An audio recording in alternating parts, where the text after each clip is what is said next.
Welcome to the Independent.ie newsroom, where I'm joined now by former Taoiseach Bertie Ahern. Bertie, the deal that has been done, it looks on the surface as if Boris Johnson has caved and allowed a border down the Irish Sea, and Leo Varadkar has caved and allowed a time limit on the backstop. Yeah, I think that's a fair summary. I mean, we're back just after watching Michel Barnier and give the details, and it is very similar to the 2017 agreement.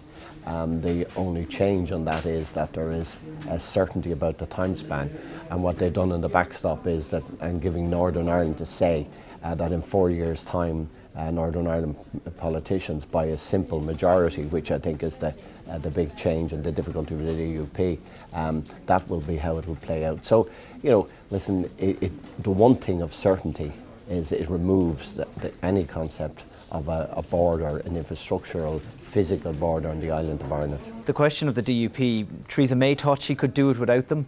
It looks now like Boris Johnson has decided that he can get a deal through without them. Can he? I think that's difficult, but it looks as if he has the research group on side one way or the other.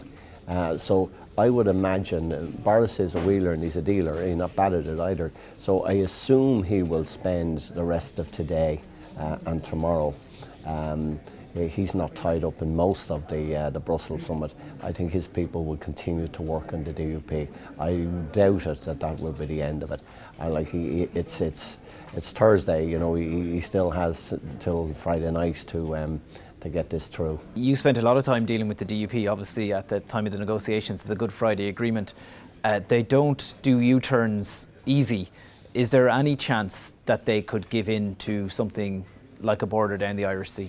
I think they won't like that, but they have given already the okay last week on goods, when regulatory alignment on goods. But I think the consent principle of straight majority, you know, that will be something they'll find really difficult. I mean, they were trying hard to tie the petition of concern kind of vote, where there was a majority of unionists and a majority of nationalists. That was Arlene Foster's key position all week.